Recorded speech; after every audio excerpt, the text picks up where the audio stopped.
Happy Ekadashi, everybody. So, man, we are lucky. We are so lucky to live near such a temple. Actually, in so many ways, this temple is very, very unique. One is, of course, Paranitya Narasimha. He is a form of Narasimha that only a handful of souls had ever seen before Paramahamsa Vishwananda materialized the Swayambhu Murti nearly 15 years ago. And of course, actually, Paranitya Narasimha, if we look at him, he technically is Ugra Narasimha. He is disemboweling Hiranyakashipu. And to worship such a form of Bhagavan, this Ugra Narasimha, actually one traditionally must be Adi Brahmachari. But this was the first rule that Guruji and Narasimha broke, because I am no Adi Brahmachari. Now, if you don't know what that means, good.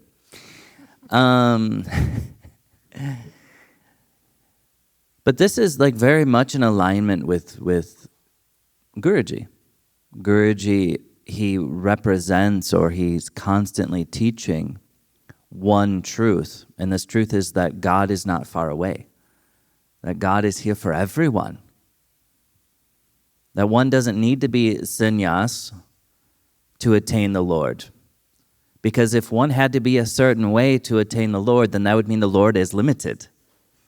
But His grace is unlimited, and He will give His grace, He'll give moksha to whomever He feels. And so there are many rules that Guruji has broken over the years. For example, he is the first acharya to initiate swaminis in over 1,000 years, so female sannyasis, in 1,000 years.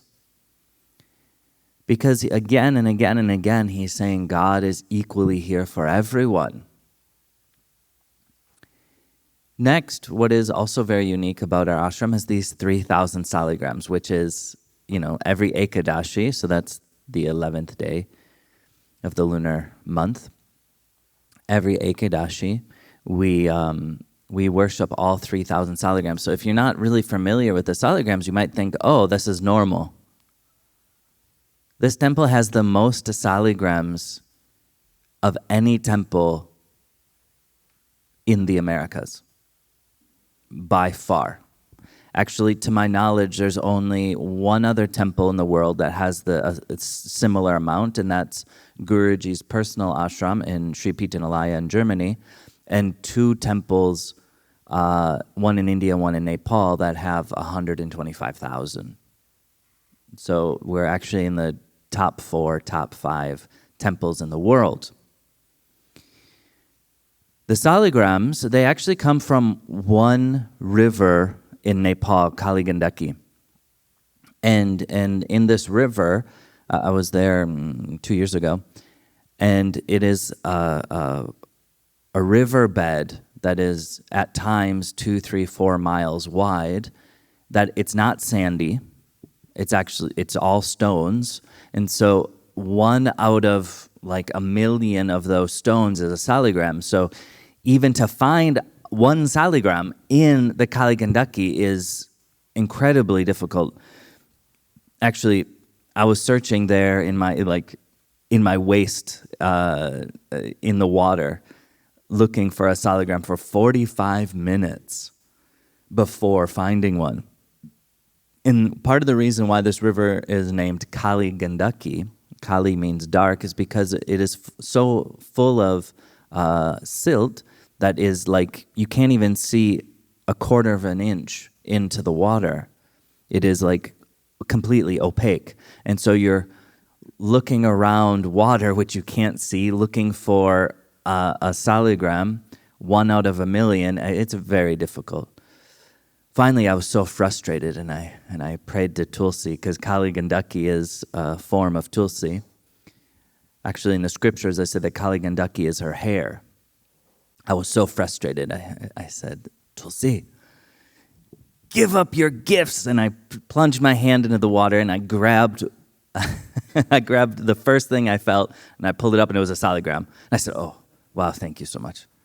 I tried this prayer again. It didn't work. She said, one is enough.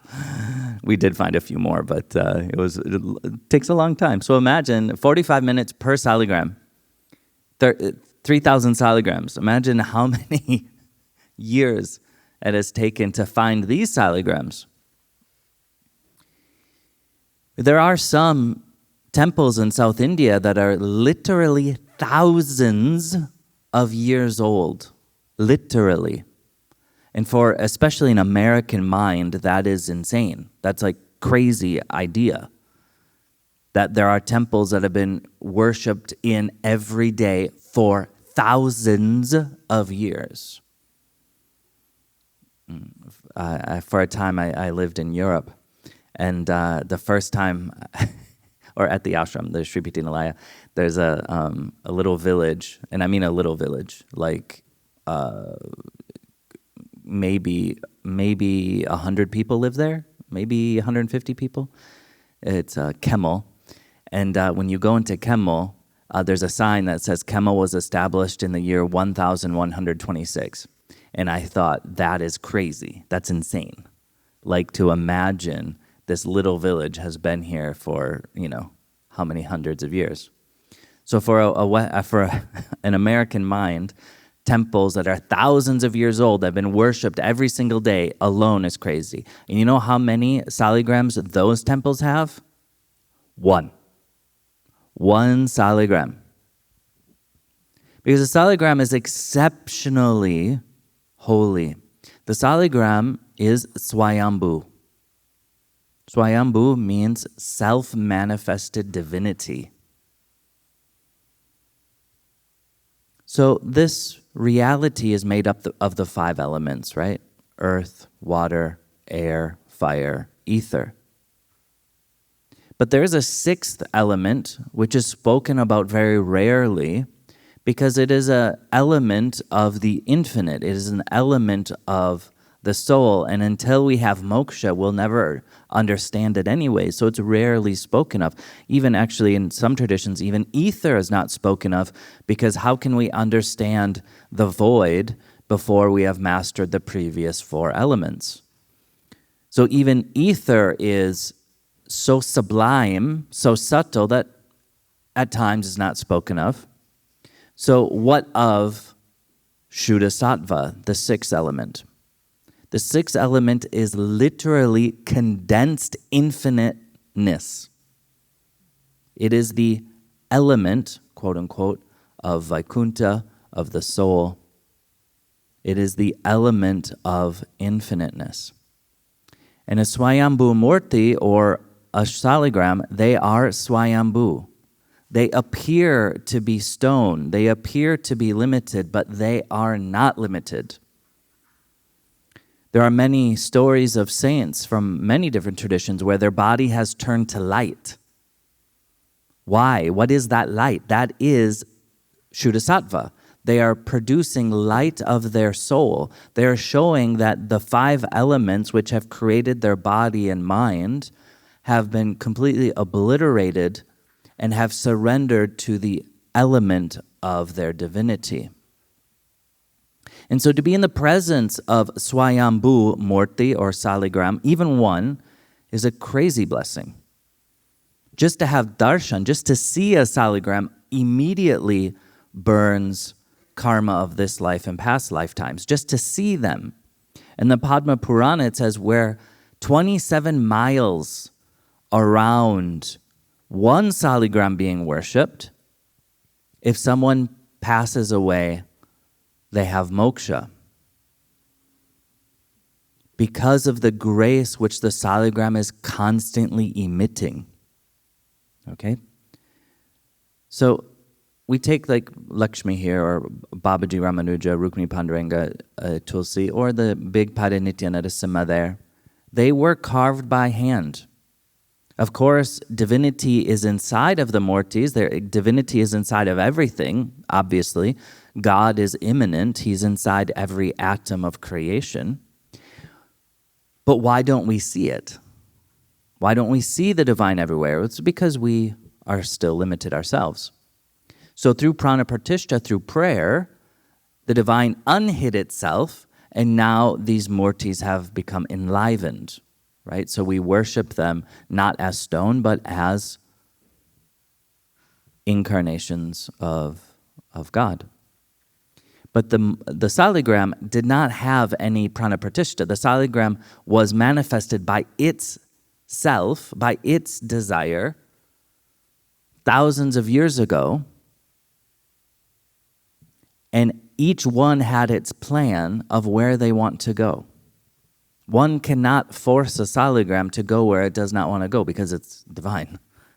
That means these 3,000 salagrams have been sitting in Kali Gandaki for time immemorial, waiting to come here, waiting for this exact day to be with all of us and to bless all of us. When you come into the temple, I'm sure you feel this is not like a normal place. There's something inside that happens, right? We feel peace. We feel a little bit of joy, feel a little bit of happiness, positivity. Well, that very much is because of all of the Swayambhu, Murtis, Likita Japam, and Shaligrams. What we feel, what we experience in the temple is not normal at all. It's not something that we can find just anywhere. Because here, because of the power of all the salagrams, God is manifesting so much grace that the mind cannot act in a normal way. That being in such a temple, lifetimes of karma are obliterated. Oh, really, Swami? I don't believe you. I mean, nice to say, but is it true? Oh, yes, it is true. Matter of fact, we have already had one person who have had moksha from being here by the grace of Guruji, Paranitya Narasimha, and all the salagrams. Maybe that's the story for another day. But definitely try your best to come to the temple as much as possible and encourage your friends and family to come. Even if they're like, it's kind of weird, not my thing. Even have them come just once to feel what such a place can offer. Because you see, humans, we are very much like iron. And iron, when it's around magnets, it becomes magnetized. But of course, in the spiritual sense, all magnets are not the same. If I spend my time around negativity, I will become negative. But if I spend my time around positivity, if I spend my time around the divine, even if I'm just sitting in the back of the temple not doing anything, even if I'm just sitting in the back of the temple snoozing away, it doesn't matter. Slowly, I will also become divine. Of course, aligning with Guruji's way that God is here for everyone, we have constantly, every Ekadashi, we allow everyone to come offer to the salagrams, which that in itself is also crazy. If you spend any amount of time in other Vaishnava temples, that really doesn't happen. That's exceptionally rare.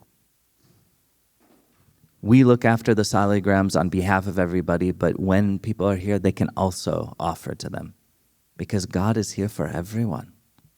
Narasimha is here for everyone. And on Sundays especially, you'll see that everyone can come and touch the feet of Vittala and even walk around Narasimha. And that too is rare. In many Hindu temples, you see where the red ropes are, you wouldn't be able to go beyond that. Only the pujaris, only the priests. But God is for everyone. And so this whole temple is here, and the Lord clearly chose a place in the middle of town, not in the wilderness somewhere where only the sannyasis would live, but in the middle of town so everyone can be close to God as much as they can. Last time Guruji was here, we were walking around, him and I, and we were outside here, and he went into Bhav, and he looked up and he said, "It is done. It is done. He will give his grace to everyone.